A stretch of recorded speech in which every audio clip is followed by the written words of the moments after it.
नमस्कार दोस्तों, एक बार फिर से आपका स्वागत है अपने चैनल स्टडी पॉइंट मौर्या में। दोस्तों, जैसा आप हेडिंग को देख करके अंदाजा लगा चुके हैं, आज जो मैं आपको टॉपिक समझाने जा रहा हूं उसका नाम है राष्ट्रीय आय। दोस्तों, राष्ट्रीय आय को इंग्लिश में नेशनल इनकम कहता है और नेशनल इनकम के ऊपर मैंने अपनी पिछली वीडियो में राष्ट्रीय आय क्या होती है, घरेलू आय क्या होती है, सकल घरेलू उत्पाद जिसे जीडीपी कहते हैं क्या होता है, ये समझाया था दोस्तों। लेकिन आज की इस वीडियो में आपको मैं राष्ट्रीय आय निकालना सिखाऊंगा, वो भी आय विधि से। दोस्तों, हम इस राष्ट्रीय आय में सीखेंगे आय विधि द्वारा राष्ट्रीय आय कैसे निकालते हैं, कैसे घरेलू आय निकालते हैं, व्यय विधि सीखेंगे कि व्यय विधि से भी अपना राष्ट्रीय आय, घरेलू आय, एनडीपीएमपी, जीडीपीएमपी, एनडीपीएफसी कैसे निकालते हैं। तो दोस्तों, मैं उम्मीद करूंगा कि आप लोग राष्ट्रीय आय की आय विधि के फॉर्मूले को समझ करके आय विधि से आप राष्ट्रीय आय निकाल सकते हैं। तो दोस्तों, मैं उम्मीद करूंगा कि पहले आप लोग फॉर्मूले को ध्यान से समझेंगे।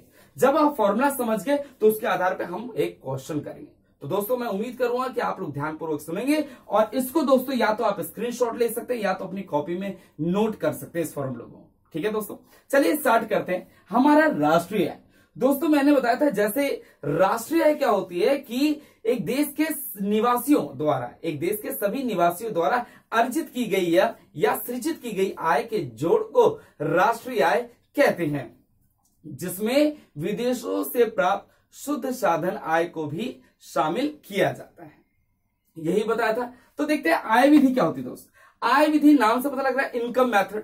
इनकम मेथड मतलब कि आय कहां कहां से हमारे देश में जनरेट हो रही है, इकट्ठा हो रही है, सृजित हो रही है। क्लियर? इन सभी के द्वारा हम निकाल सकते हैं हमारे देश की राष्ट्रीय आय।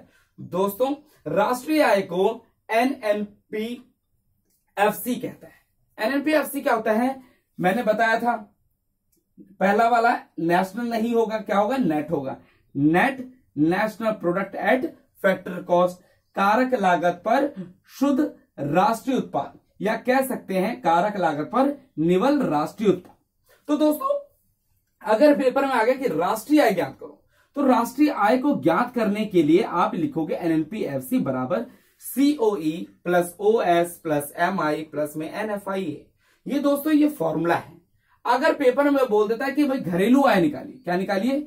घरेलू आय निकालिए। घरेलू आय को क्या बोलते हैं? एनडीपीएफसी बोलते हैं। ठीक है साथियों, एनडीपीएफसी बोलते हैं। अगर घरेलू आय निकालने के लिए बोला तो आप इन तीनों फॉर्मूलों का इस्तेमाल करोगे। अगर राष्ट्रीय आय बोल दिया तो पूरा आपको यहां से यहां तक चारों आपको जोड़ना पड़ेगा। लेकिन पता तो होना चाहिए कि सीओई क्या होता है, तभी तो हम ऐसे ढूंढ पाएंगे भाई सीओई क्या होता है। ऐसे तो मैंने शॉर्टकट में लिख दिया, लेकिन हिंदी में पूरा लिखा रहेगा, इंग्लिश में पूरा लिखा है, तो हमें पता होना चाहिए भाई सीओई का असली नाम क्या है इंग्लिश में और हिंदी में, तभी तो मैं कर सकता हूं ना क्वेश्चन। क्लियर साथियों? चलते हैं, पहले चलते हैं हम एक एक करके समझेंगे। पहले सीओई समझेंगे, फिर ओएस समझेंगे, फिर एमआई समझेंगे, फिर एनएफआई समझेंगे। क्लियर साथियों? तो चलो सीओई समझते हैं। सीओई क्या कहता है? कहता है कि कर्मचारियों का पारिश्रमिक। क्या कहता है? कर्मचारियों का पारिश्रमिक। तो दोस्तों, अगर आपकी जैसे ये मैंने क्वेश्चन लिख दिया है, तो यहाँ पे मदे लिखिए, आइटम्स लिखा है, इधर करोड़ रुपए, कुछ भी हो सकता है, लाख रुपए, करोड़ रुपए, ठीक है, 1000 रुपए, कुछ भी हो सकता है दोस्तों। लेकिन दोस्तों, हमें पता होना चाहिए कि भाई सीओई को क्या कहते हैं हिंदी में, सीओई के कितने भाग होते हैं, ये पता होगा तभी मैं नेशनल इनकम के क्वेश्चंस कर सकता हूं। तो सीओई को इंग्लिश में कंपनसेशन ऑफ एम्प्लॉय बोलता है। क्या बोलता है? Compensation of employ. नियोजकों का पारिश्रमिक नहीं आएगा, क्या आएगा? कर्मचारियों का पारिश्रमिक आएगा। क्लियर है साथियों? क्या बोलता है? कर्मचारियों का पारिश्रमिक को इंग्लिश में बोलते हैं कंपनसेशन ऑफ एम्प्लॉय। क्लियर साथियों? अगर मान लो आपके मदों में, मैंने तो डायरेक्ट लिख दिया, अगर मान लो कंपनसेशन ऑफ एम्प्लॉय नहीं रहा तो क्या करोगे आप? इसमें जीरो लेट करोगे? नहीं, देखेंगे कि कंपनसेशन ऑफ एम्प्लॉय के जो भाग हैं वो कितने दे रखे हैं, 4 दे रखे हैं, 3 दे रखे हैं, 2 दे रखे हैं, तो उनकी वैल्यू को जोड़ दोगे तो आपका सीओई बन जाएगा। क्लियर है साथियों? दोबारा बताना चाहता हूं, अगर आपके सामने जो आइटम्स में कंपनसेशन ऑफ एम्प्लॉय, कर्मचारियों का पारिश्रमिक दे रखा है, तब आपको ये चारों ढूंढने की आवश्यकता नहीं है। सिर्फ कंफ्यूज करने के लिए वो ये भी देगा। अगर आपके सामने कंपोजिशन ऑफ एम्प्लॉय लिखा हुआ है आइटम्स में, तो आपको नीचे देखने की जरूरत नहीं है कि इसके भाग है या नहीं है। जब ये हेड नहीं है, ये हेड नहीं है, ये लाइन नहीं मिलती है कंपनसेशन ऑफ एम्प्लॉय की, तब आप ये चारों पॉइंट को ढूंढेंगे। जब ये चारों पॉइंट आपको मिल गए, 4 में से 2 मिल गए, 4 में से 3 मिल गए, लेकिन ध्यान से देखना होता है कि कोई छूट ना पाए। क्लियर साथियों? जब इन चारों की वैल्यू को जोड़ दूंगा तो मेरा क्या बन जाएगा दोस्तों? कर्मचारियों का पारिश्रमिक। अब जानते हैं ये चारों पॉइंट क्या क्या है दोस्तों? कहता है नगद मजदूरी तथा वेतन, वेजेस एंड सैलरी। क्लियर साथियों? या कैश इन सैलरी कह सकते हो, ये इंग्लिश में लिखा हो। दोस्तों किस्म के रूप में भुगतान, किस्म के रूप में भुगतान का अर्थ होता है पेमेंट इन काइंड।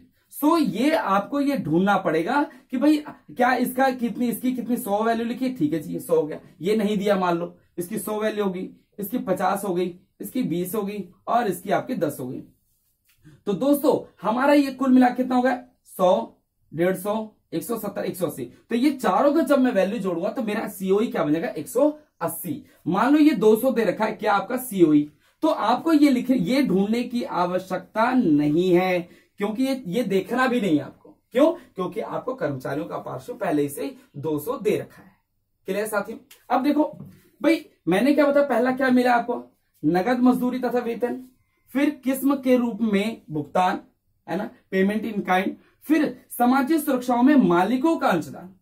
याद रखना दोस्तों, यहां पे सरकारी सुरक्षा में मालिकों की जगह नियोजक लिखा रहा तो ठीक है। अगर लिखा रहा सामाजिक सुरक्षा में कर्मचारियों का योगदान, कर्मचारी वाला लाइन नहीं लेना है, खाली कर्मचारियों का पार्श्व यहां होगा, यहां पे मालिकों या नियोजकों वर्ड होना चाहिए। अगर आपका यहां पे लिखा रहा, मान लो 1 मिल गया, 2 मिल गया और तीसरा देखते हो तो लिखा था सामाजिक सुरक्षा में क्या लिखा है? कर्मचारियों का योगदान, तो कर्मचारियों का वर्ड नहीं लेना, ये सिर्फ आपको कंफ्यूज करने लगे। आपको क्या लिखना है? मालिक की जगह आपके सामने नियोजक होना चाहिए या नियोजकों होना चाहिए। क्लियर साथियों? ठीक है। और चौथा है सेवानिवृत्त पेंशन।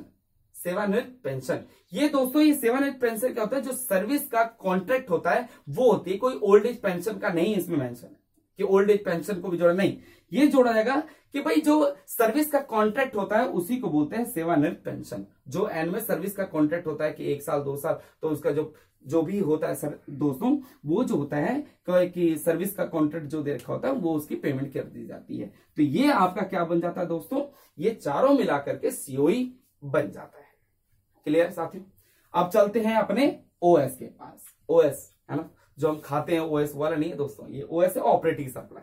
ऑपरेटिंग सरप्लस क्या होता है साथियों? ध्यान से सुनना, जब आप फॉर्मूले समझ जाओगे तो आप आसानी से न्यूमेरिकल कर सकते हो। कौन सा मेथड? आय विधि द्वारा। क्लियर साथियों? चलते हैं। प्रचालन अधिशेष क्या कहता है दोस्तों? प्रचालन अधिशेष जो होता है वो कहता है संपत्ति या उद्यमशीलता से जो प्राप्त आय होती है। किससे दोस्तों? संपत्ति तथा उद्यमशीलता से जो प्राप्त आय होती है उससे बोलते हैं प्रचालन अधिशेष।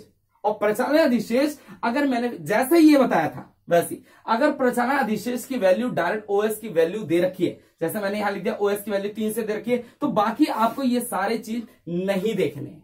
क्यों? क्योंकि हेड मुझे मिल गया।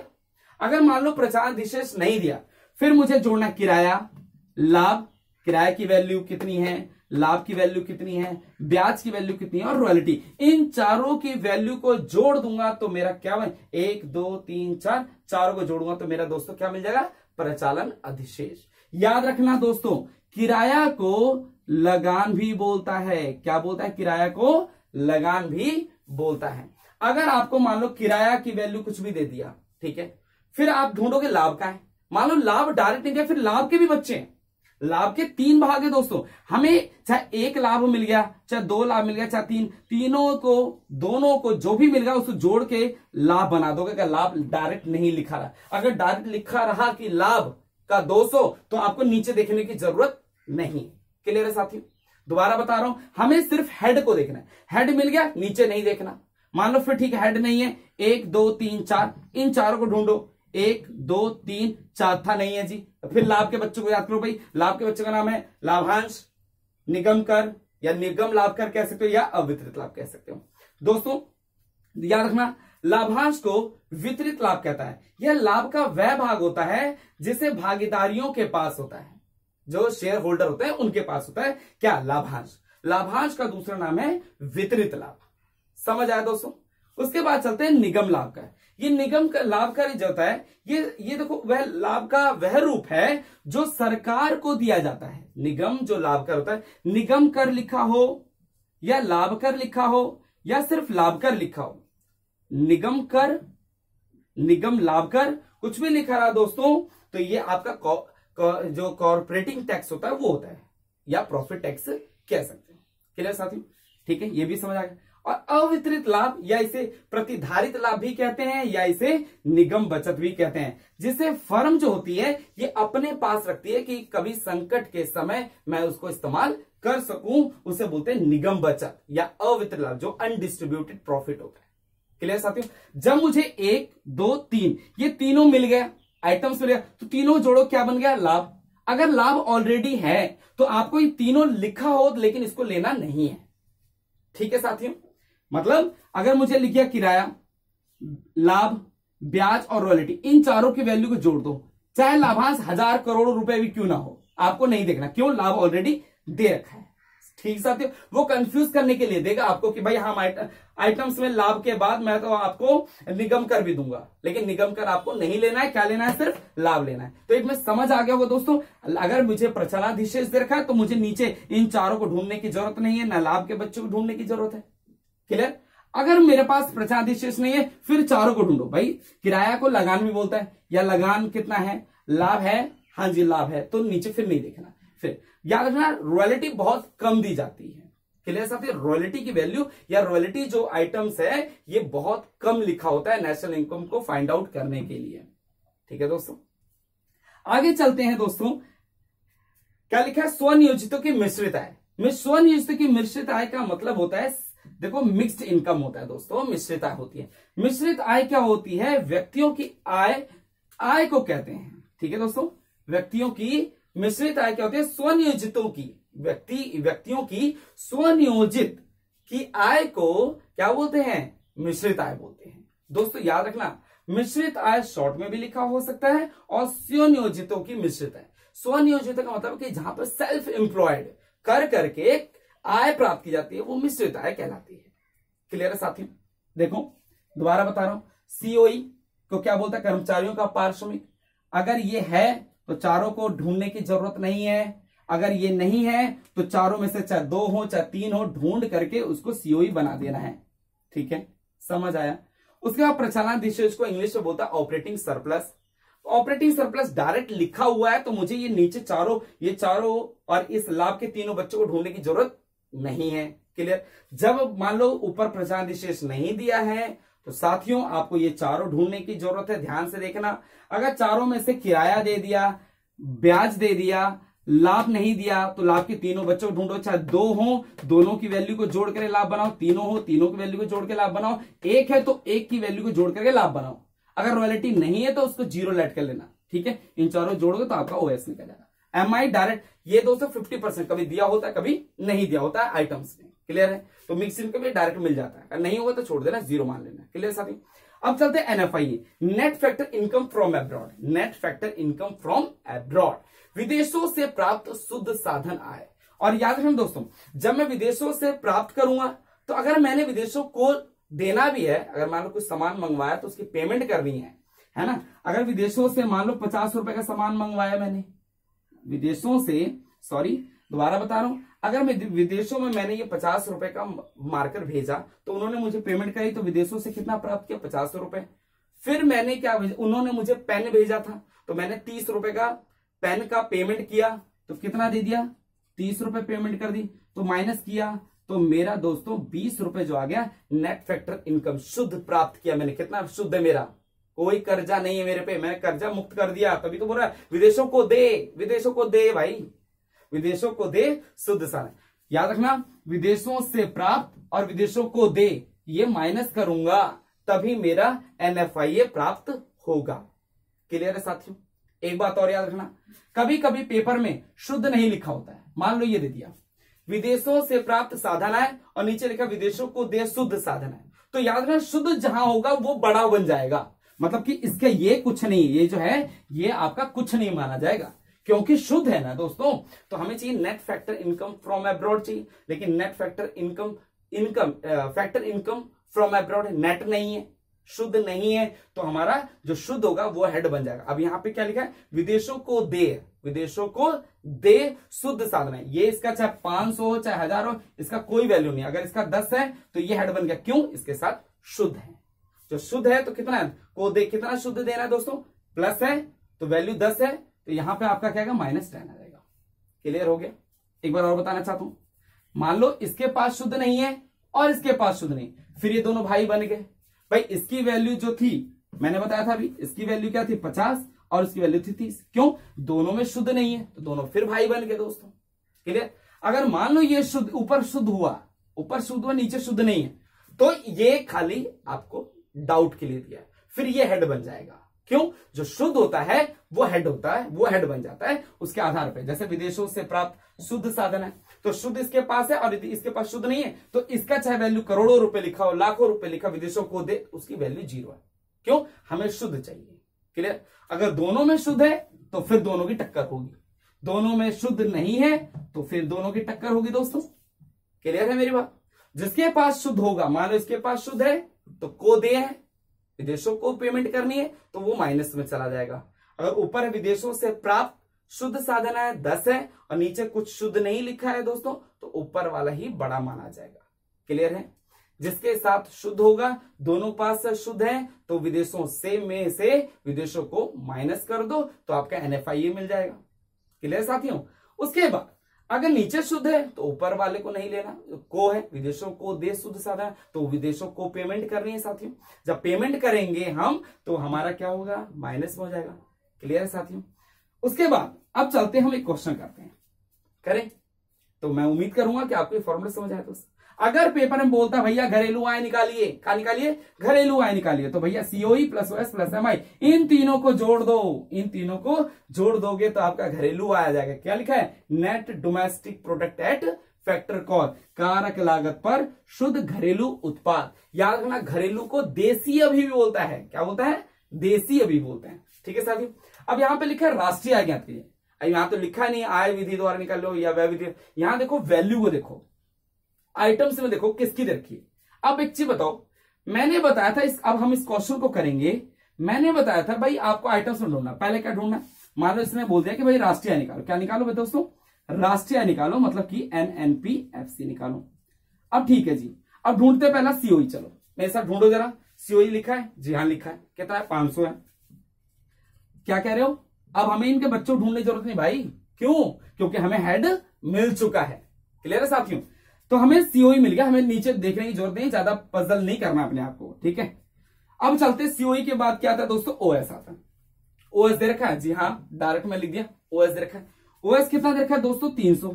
फिर आप बोलोगे सर OS के बाद तो लाभ भी दे रखा है ना, तो हमें क्या करना है, जब हमें हेड मिल गया है तो हमें बच्चे चाहे करोड़ों रुपए दे भैया, हमें उसको लेना नहीं है, तो लाभ को आपको लेने की जरूरत नहीं है, तो छोड़ दो यहीं पे। अब देखो लाभ भी देखा और रॉयल्टी भी देखा, लाभ भी देखा रॉयल्टी देखा, लेकिन ये दोनों किसके भाग है दोस्तों, OS के भाग है, तो हमें इसको और इसको नहीं लेना है दोस्तों। ठीक है। इसको किसको, लाभ 100 और रॉयल्टी 50 नहीं लेना है। अब आ जाते हैं किसका दोस्तों, COE 500 मिल गया, OS डायरेक्ट मुझे लिखा हुआ मिल गया 300, उसके बच्चों को लेने देखने की जरूरत नहीं है। क्यों, क्योंकि हमें हेड मिल गया।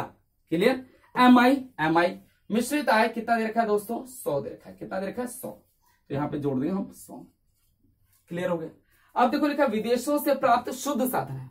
अब देखो ये नहीं कि हाँ बस एक ही देखने मिल गया जी ना, इसमें ढूंढो आप लोग कि भैया विदेशों को दे भी है क्या, विदेशों को नहीं है, तो विदेशों से प्राप्त शुद्ध साधन है 50, तो विदेशों से प्राप्त चाहिए तो कितना हो गया 50। क्लियर। अब देखो दोस्तों 500 और 300 कितने हो गए, 800, 100, 900 और फिर 50, तो ये हो गया 950। तो आप बताओ क्या मेरा क्वेश्चन यही खत्म हो गया, नहीं, ये कितने में दे रखा दोस्तों, करोड़ों की बात हो रही है, नेशनल इनकम निकाल रहे हो, क्वेश्चन गलत है, क्या क्या लिखोगे आप, करोड़ रुपए। समझ आ गया मेरी बात। ठीक है।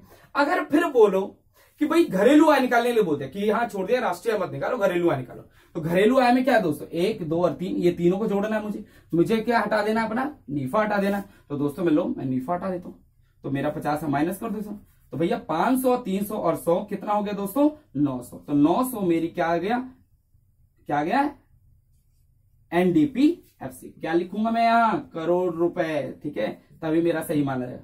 तो दोस्तों मैं उम्मीद करूंगा कि आज की इस वीडियो में आपने राष्ट्रीय आय को निकालने के लिए कौन सा मेथड यूज किया? आय विधि द्वारा, इनकम मेथड से आपने क्या निकाला दोस्तों? आज घरेलू आय निकालना भी सीख लिया और राष्ट्रीय आय निकालना सीख लिया। तो दोस्तों मैं उम्मीद करूंगा आप अपनी किताबों से ऐसे खूब क्वेश्चन निकाल के प्रैक्टिस करेंगे जिससे हम नेशनल इनकम मेथड से आसानी से निकाल सके। अब दोस्तों अगली वीडियो में मैं आपको व्यय विधि सिखाऊंगा। आज क्या सिखाया मैंने? आय विधि। तो अगली क्लास में मैं आपको सिखाऊंगा व्यय विधि। दोस्तों मैं उम्मीद करूंगा कि आप लोग ध्यानपूर्वक के फॉर्मूलों को लिख करके, याद करके आने वाली परीक्षाओं में अच्छे अंक लेकर के पास होंगे। नमस्कार दोस्तों।